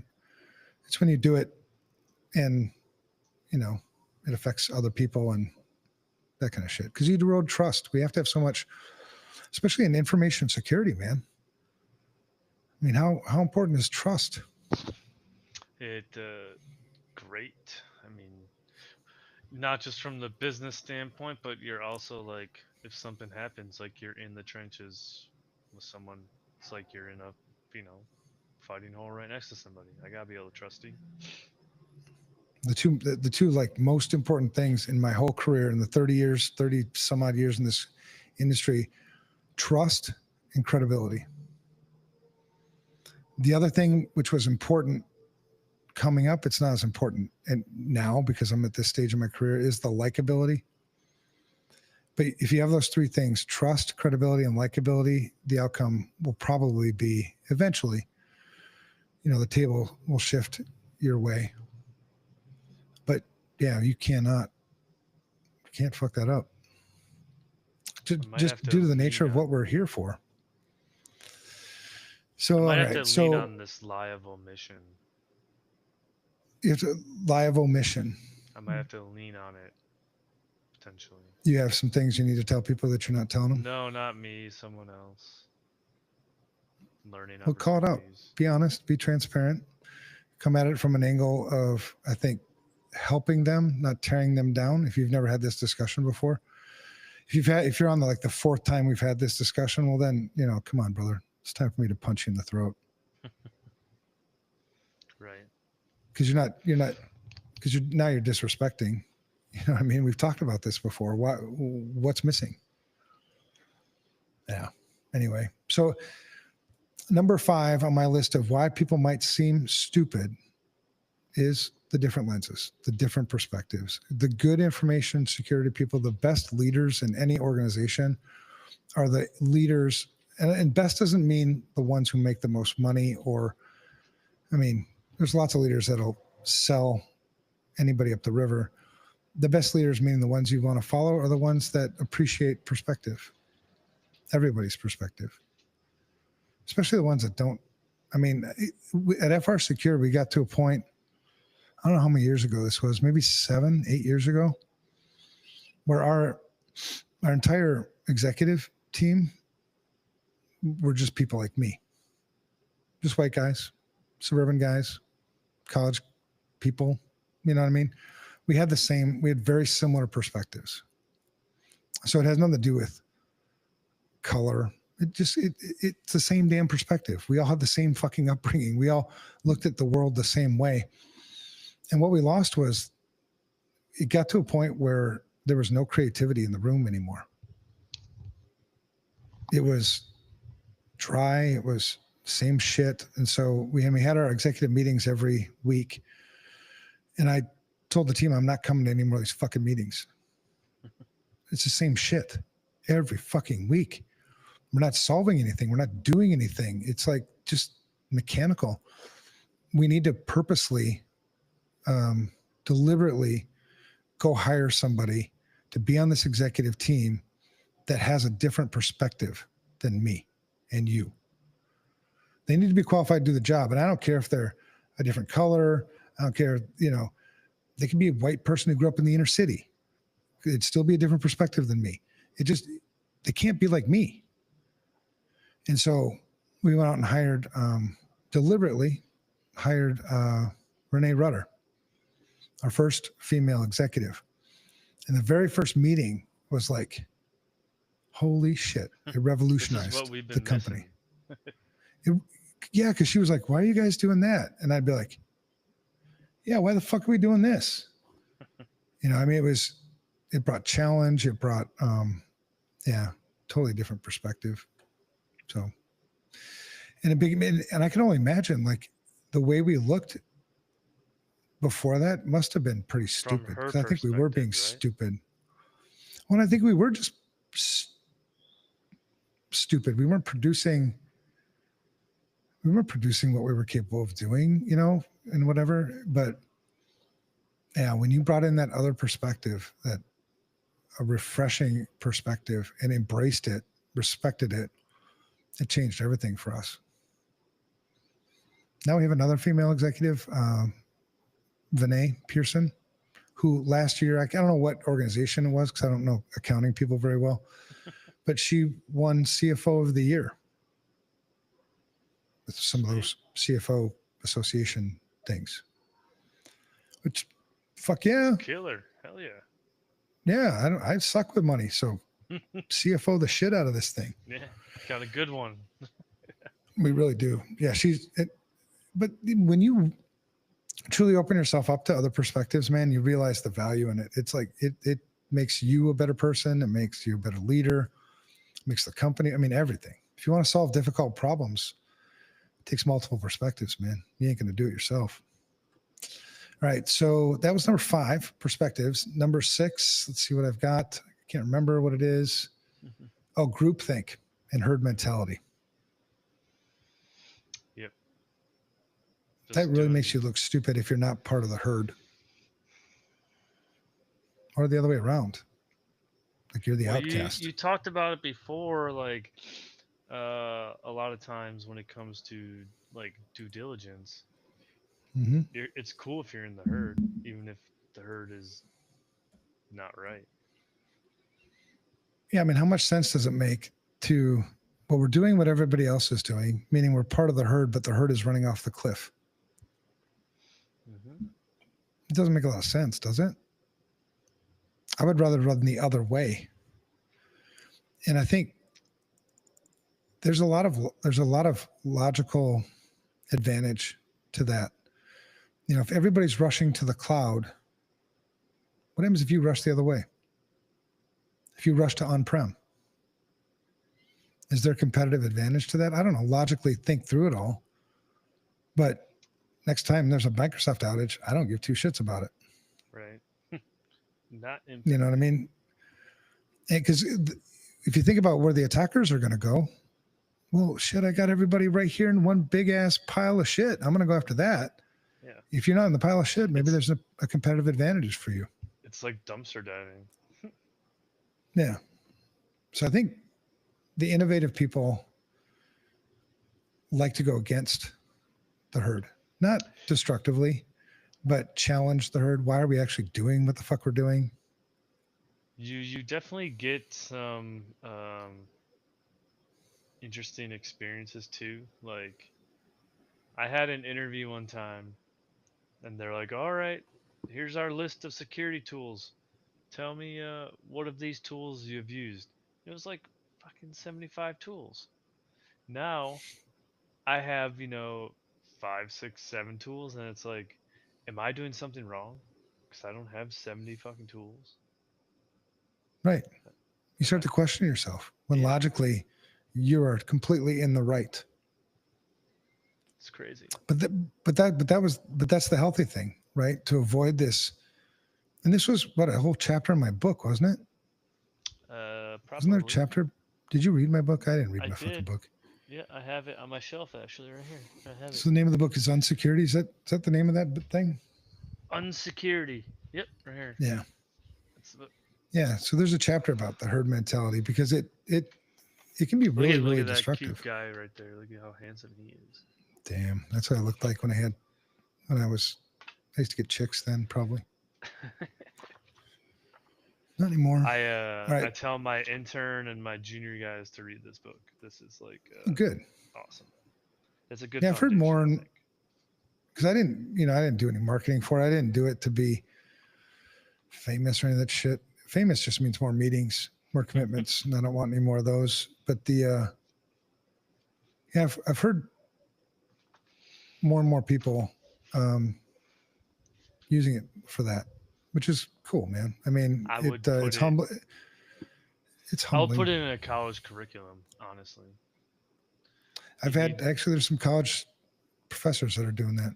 This is more helpful than learning how to hack something on Hack the Box. This will. I'm going to be writing another book. I can't remember what it is. Actually, I have like 3 books to write because people are on my shit about it. I have to write a textbook for the CVCSO. course, um, kind of a follow-up to unsecurity. On And then security I have, 5 years later or whatever. yeah, still unsecurityed or something. Unsecurified. Yeah. And Unsecurified. then I like it. I want to do a project, and I might need your help, or might need, somebody who's interested in helping. I'm Um, a helper. I like it. I'm People already still in. struggle to get into this industry, Yep, I'm in. and it's pissing me off, really, Mm-hmm. because it's like, Totally.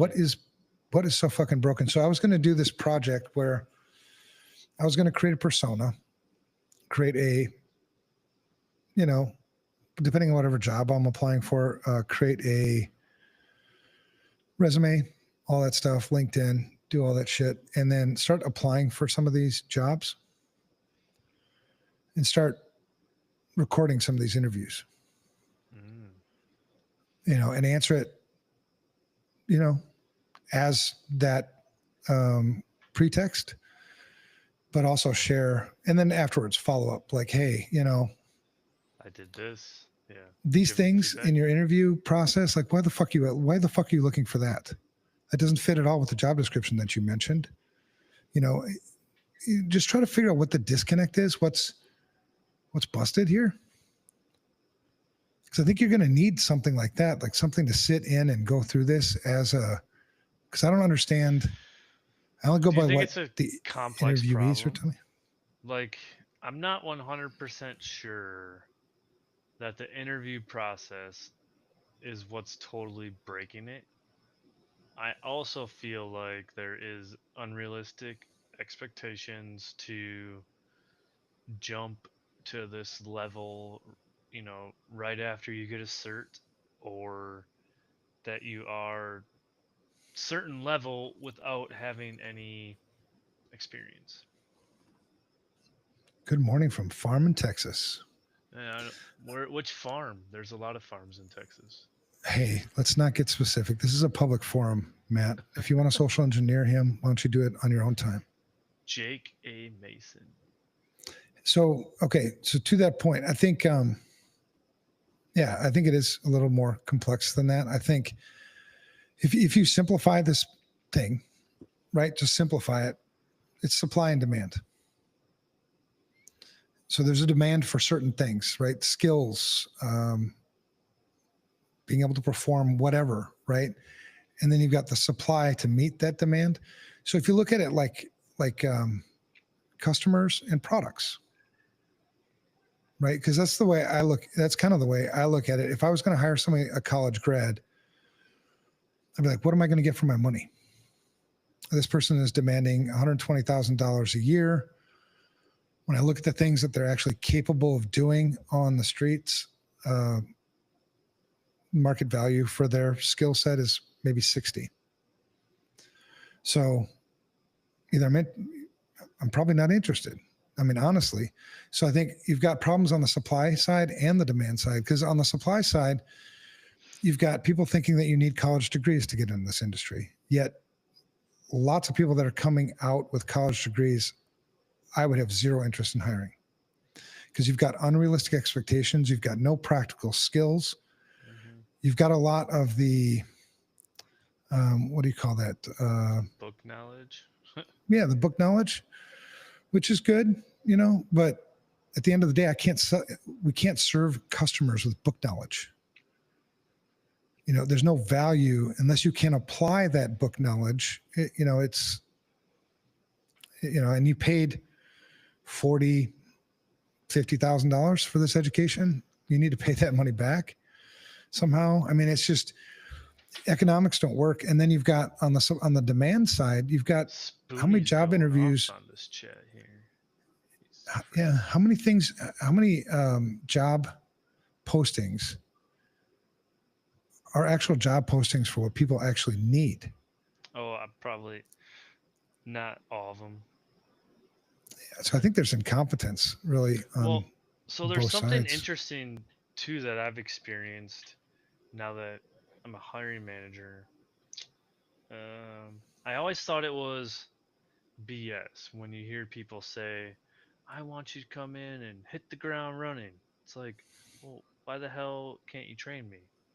But like, I want to train people, but you also need to keep the momentum of your program going. I So you what's need always worked for me is certain I always things. hire for the intangibles. It's the shit I can't teach you.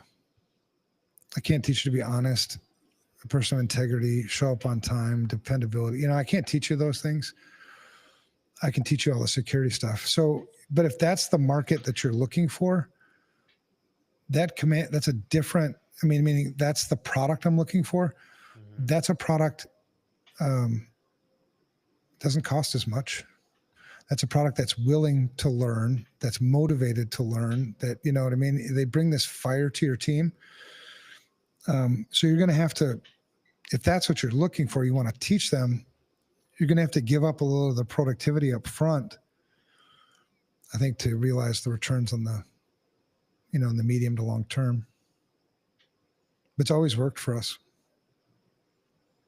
Um, whereas if I have specific skill sets that I need to hire for, well, then we need to marry those skill sets up with still the intangibles, because the intangibles are non-negotiable. So you might be a 20-year information security pen test, you know, genius, but if you're a dickhead, I'm not interested. If you can mentor other members of the team, you know, play as part of the team, don't be some maverick, don't be egotistical, and, you know, you can lead pretty sophisticated projects, like, sweet. But it all comes down to what you're looking for, man. Specifically, right? Yeah, I think so. Anyway, but that's why I'm thinking, like, I should do this interview project and go on some of these interviews, and, you know, like, what the fuck? What are you talking about? Or, yeah, just challenge a little bit more. Like, when they ask, you know, have you ever used Wireshark? I'm like, yes. Why? Do I need Wireshark for this position? Well, yeah. Well, explain to me how I would need it for this position, because it didn't look like that on the job description. Well, you know Wireshark. Yeah, I do, but you don't. That's the problem, I think, maybe. That'd be pretty funny to watch. Yeah. I would record them. It depends on the state that you're applying for, because I think some states you have to notify both parties, but some states it's only one side. Mm. I think Minnesota is one of those states where it's only one side. So I could record the conversation without them knowing. Yes, packet sniffing. That is correct.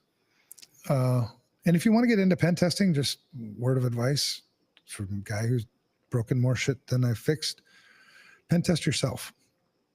Hack the shit out of your house. You're not going to get in trouble for that. And you'll learn a whole bunch, and you'll protect yourself better in the meantime.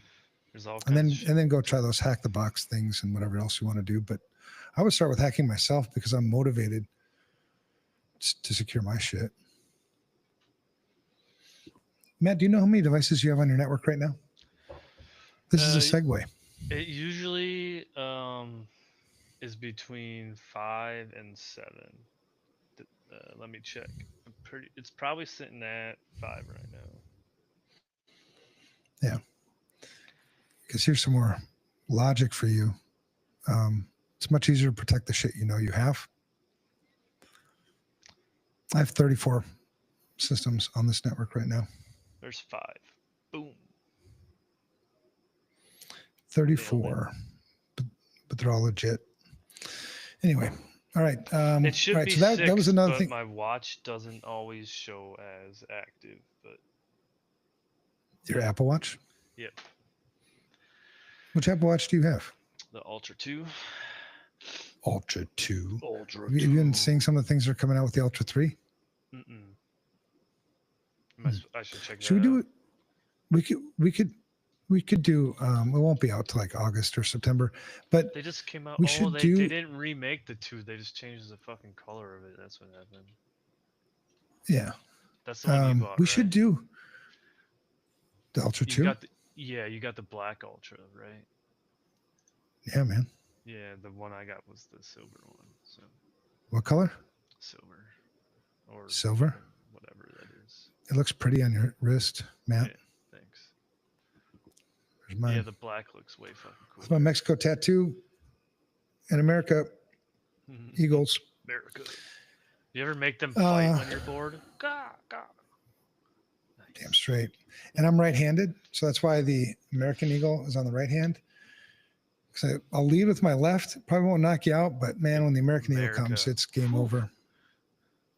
Assuming I connect with anything, because now I'm fat, old, and slow. Crazy. You know, what was I thinking? Oh, okay. So the number 6 thing why people might seem stupid is groupthink, herd mentality.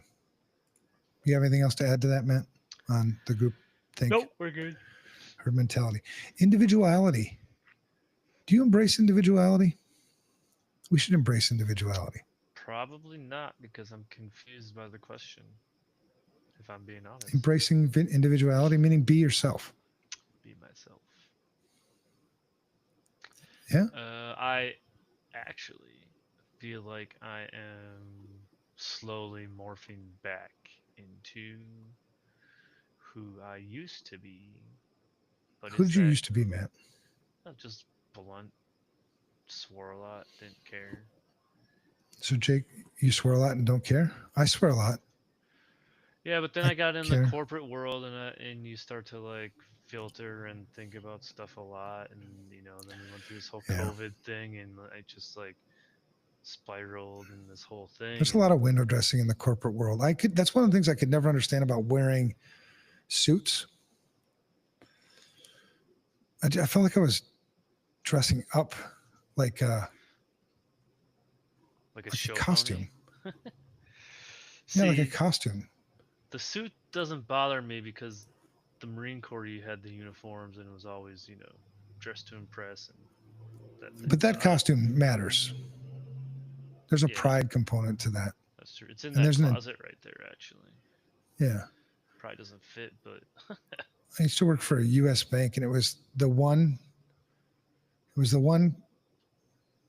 only company I ever worked for that I was depressed. I had to wear a damn suit every day, and it was all herd mentality. Nobody wanted to fix anything. And then nobody wanted to empower to fix anything either. All right. So Jake says, I see lots of folks in my line of work who don't take physical or tech security serious enough. yep. Yeah, I concur. I did so I had that exact same thing, and one of the first thing I did was go start a relationship with my physical security counterparts, because everyone in IT hated working with them. They just but, like no, they're it's risk is risk. Like we're together, so Yeah, like I said, man, the more perspectives you can get, the better. Most training goes through the HR department. So become really good friends with the HR people. Buy them things, because people are always gonna. You won't be able to fix people with technology, right? And people are always like, not only are they kind of oftentimes the front line of defense on the preventative, but they're also the most likely to report something if they feel comfortable reporting it. Traditionally, people have reported unusual activities, behaviors, things like that before any of our systems picked it up. nice. If you and we don't, I mean, shit, man, we run systems that are tight, but there's some things that just, your systems won't pick up. Having people that are situationally aware and trained well, it's huge. All right, so number 7 reason why people might seem stupid: cognitive overload, which is kind of like information overload. That's what I was gonna say. Is that the same Sort of, but it's a strain of mental effort. It's more like laziness. People are lazy. For sure. I'm lazy sometimes. You're lazy sometimes. Mm-hmm. Get your shit together, man. Do I have to though, or am I? Yeah, you get paid for this. You're supposed to be a professional, an expert. I'm not getting paid for this. Where's my check? No, not this, not the Oh, fucking podcast. No, you in can be life? lazy here. Oh, we're I'm talking about talking work. lazy like work. Yeah, Oh, yeah. Yeah, I'm, you I'm can be pretty lazy good as there. you want here. I'll just keep rambling. You know me. I'm pretty solid, I think. I try to solve Yeah. problems. All right. So cognitive overload is usually caused by information overload. So it's Okay. yeah, So it's like instead of continuing to think about the information, your brain just like shuts down. or it's just I don't want to spend the time to process it. You know, I'm just fuck it. I don't care. I'm just going to do what I'm going to do. Burnout? I think burnout comes along those same lines. Yeah. So then you end up making decisions that might really seem stupid because you just, I don't, whatever. And there are people that are, I mean, we've seen them. There are, just lazy people too, so you may not be stupid, but your laziness certainly makes you seem stupid. No one's kicked you in the chest yet. Yeah. I'll volunteer. My dad had a rule. I don't know if I shared this one with you, but my dad had a lot of rules, which was, a Marine. What'd you expect? Yep. But he had a rule that if I have to tell you to do something, it's too late. Mm-hmm. Which was like, Impossible to comprehend. no, it required you to really pay the fuck attention. It really required you to pay attention, like what's important to my father. He's the boss of this house. My job is to make sure that he's pleased with my performance, I suppose. And so what things are most important to him? Pay attention, get in line with that. Right. And cleanliness for sure. Like if you walk past that's one of the things, here I'm all over my youngest daughter about is if you walk past dog piss on the floor, clean it up. What the hell? And so it was a lot of that. Like if something needed to be done and it needed to be done, then if I have to tell you to do it, it's too late. The things that it taught you initiative. It taught me to look for the right things to do as opposed to be told the right things to do. It taught me not to be lazy for fear that there might be repercussions for my laziness. Now, as you get older, it changes a little bit. You can hire people to do shit now, but it certainly helped me to get through a lot of this stuff. Down with AI girlfriends. You missed it. We talked about that last week. Yeah, I don't need AI girlfriends. I got a wife. And Matt, you need to work on real girlfriends. You got the good life. Well, you think this came easy, dude? Oh, of course not. I didn't say you had the good life. I said you had a real life. Oh, real life. I thought you said I have a good life. Well, I do have a good life, but maybe I did. The good life takes work, doesn't it? Yeah. Would the good life actually be the good life if it was just handed to you? Would you value it as much? No. Probably because you have this sense of accomplishment, right? That you did it. Yeah. Yeah. All right. So number 7, things that might make people seem stupid is laziness, mental laziness, whatever you want to call it. You make stupid decisions because you didn't think shit through, and you didn't think shit through because, well, that required me to think, and I didn't fucking feel like thinking. And why didn't you feel like thinking? Well, maybe it's over information overload. There's just too much damn things to think about. Maybe you oversimplify problems, right? When you look at the problem, and if you notice, like every single one of these, they all play off each other. Yep. Because perspectives would also, it is circular. It's one human, like brain, one it's like stupid. Growing. Yep. And the 8th one I had for why people seem stupid, maybe to me, is systemic problems. just how society is different today. And there's a couple of ways this works. Like the societal structures either amplify the stupidity or the bad decisions, poor decisions, or they justify it. You know, I think most bad decisions, not all, but most bad decisions are kind of obvious it was a bad decision. You know what I mean? And so when you see people celebrate bad decisions, it's like, that's stupid. It seems stupid anyway. You know, and I'm going to probably hit an emotional, but go back to the emotion things about the poor, about looking stupid. You know, when that CEO of gunfire, whatever, cartel snap. fighting, I don't know what the fuck they're Mexico, doing. it's scary down there. That's No, what people it's tell me good. when I go down there, is that it's not safe. It's super scary. Yeah. But take like the killing of that CEO from UHG, Mm-hmm. right? People. And So there was people a, went there's off a the certain rails. group of people. Well, there's some people who said that was a good decision. He deserved it. He had it coming to him. You know, the fact of the matter is, you killed somebody. You know, I mean, there's other ways to handle that.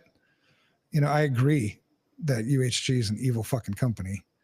I agree that UHG fucks over a lot of people. So does Microsoft. So does Google. So does, I mean, show me a Fortune 100 company that doesn't fuck people over. But there's a right way to handle it. You know what I mean? So, you know, the societal structure around some of that stuff.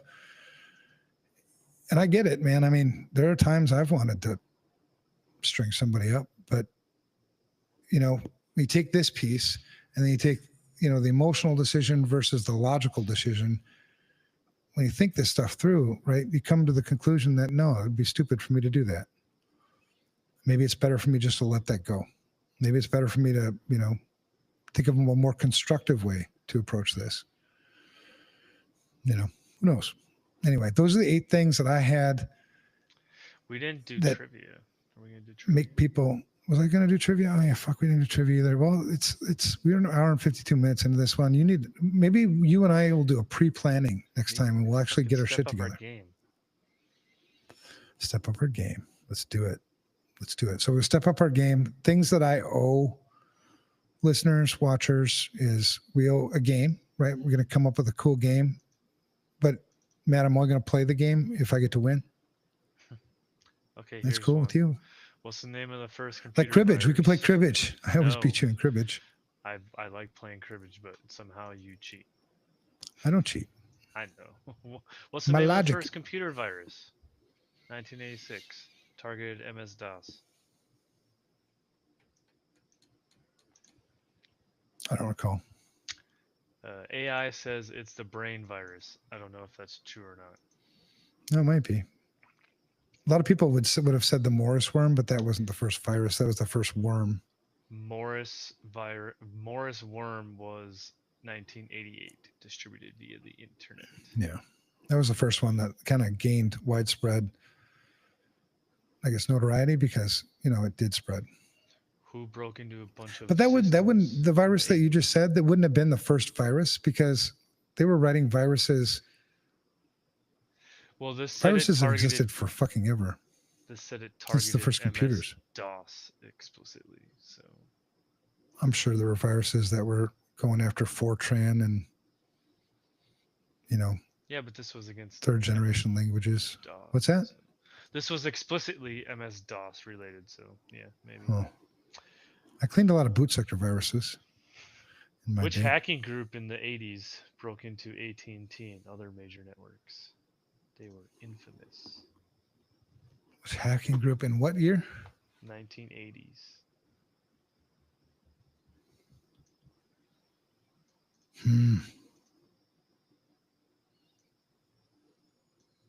Cult of the Dead Cow. That would be another option, but this was a Legion of Doom. I never heard of them. Hmm. I have to look them up Cult now. of the Dead Cow, I Loft have Crack that was, book. That was a good or book. Loft. Which one? Call to the Dead Cow. I bought their book. Yeah, learned quite a bit actually. And what's interesting about reading that book is they talk about identity. Mhm. Yes. Yeah. One of Identity. the Google, one of the videos I watch often is Mudge. So Mudge was part of Loft, Mm-hmm. L0 Hello, PHT, yeah, yeah. With the and leak speaking his Senate testimony. back in '95 or whatever it was. Yep. Yeah, it's a fantastic watch, and if you watch that, you'll realize how we haven't made any fucking progress. We've actually made So things worse. some people say that we made progress on the vulnerability front. Like there was no disclosure or CVEs or anything at that point. But to your point, I don't think we're making progress because we're just breaking so much shit and we're not coding better. We're not fixing it. And there's so many There's no vulnerabilities. accountability. Yeah, it's I don't think it I think it made it worse actually Oh, because for sure it does. Because now it's known before it wasn't. right, well, and complexity is the worst enemy of security, right? And the same goes true with code, right?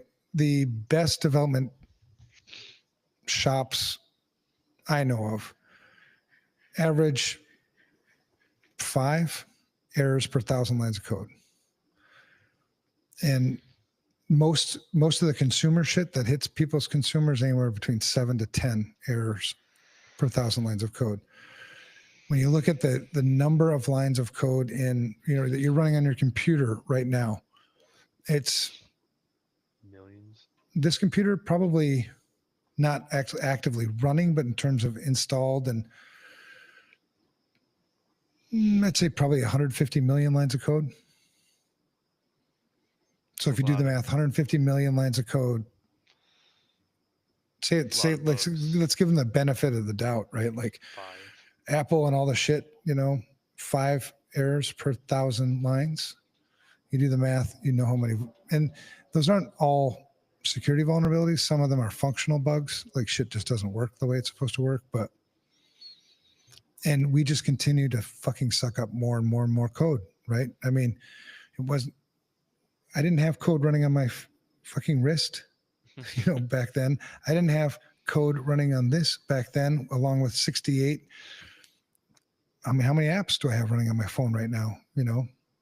How many lines of code are running there? My truck that I drive, that Ford Tremor from last year, 250 million lines of code just in that damn truck. My TVs, how many lines of code are running on that? Everywhere. The Matrix So was a real thing when Neo's seeing all this code everywhere. That's right. real. And the fact, and when they say vulnerability management, 99+% of all the vulnerabilities are not known. They haven't even been discovered yet. Some of them might be, the attackers might know, actually quite a, Totally. not say 99% we don't know about. The attackers maybe know 1% more than that. So maybe it's 98%, but there's still tons of vulnerabilities buried in the code that we haven't gotten to, that you'll never get to them Some of them they because you might just keep patch. stacking more shit on more shit. Yeah. Some of them, these developers, they got their backlogs and stuff that so they might fix some of them, but they're still Well, out there because it's old stuff. did you read what, I didn't watch the Joe Rogan show, but, um, Zuckerberg was on there, and Zuckerberg, Was he? Oh my god, I gotta check that out. and he That's said gotta be in the interesting. next, but I don't know I'm paraphrasing. I don't have the facts, but in the next 12 months, most of Meta's mid-level engineers will be replaced by AI. I mean, I'm sure that would be his goal. He's trying to be most profitable. He doesn't care. Like, he wouldn't care if it's more secure at all. He just wants to get rid of people so he can be more profitable. Right.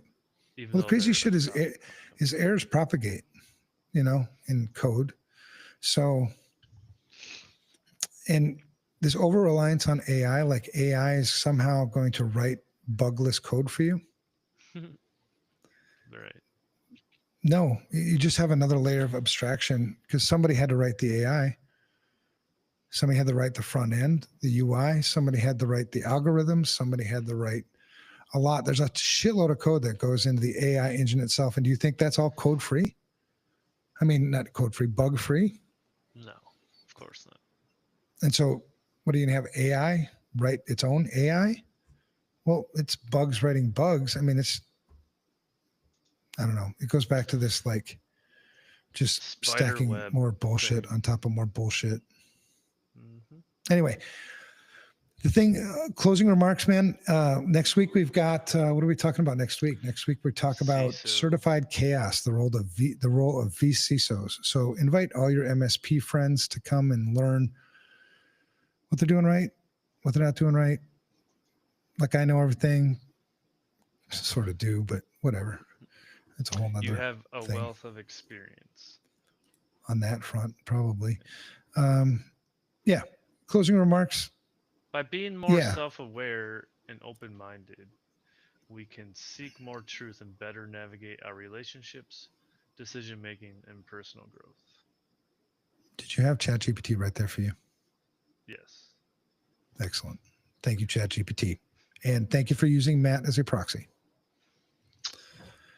Yeah, I get you, man. I think for me, the learning process in this is, yeah, people seem stupid. They do. I mean, just going to be honest, but there's a reason why they seem stupid. And the reason why they seem stupid might not be because they are actually stupid. There's lots of things, and when I rush to judgment, when I rush to conclusions, I actually end up being the stupid one.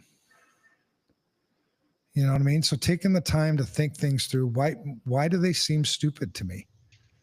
And trying to figure it out a little bit, I think it makes me a better person. It makes me a better information security leader. It makes me a better father, a better husband. And I get a lot less frustrated now when I'm driving in traffic because, well, maybe this person's struggling with some kind of confirmation bias. And maybe that's why they drive like shit. I don't know. But it helps me provide some answers, maybe. It's really like at the core principle, I think. Give people the benefit of the doubt. Some people I met, I don't want to give them any benefits. Like attackers. Fuck, I ain't giving you no benefits. Fuck that. Microsoft ain't giving you no benefits either. I mean, other than the ones I'm extorted into giving you. Have no choice, yeah. Right. All right, man. Well, good episode. Next week, we'll see you guys next week. Don't forget to like, subscribe, give us some comments too. Tell your friends. Yeah, and give us some comments if there's something you want us to cover, or if there's something that you disagree with. Man, bring your perspective to the table. Feel free to use the chat next time. Yeah, get in touch. That's it. Yeah. Yeah. Yeah. All right. See you. Bye-bye. There it is. Done. Awesome.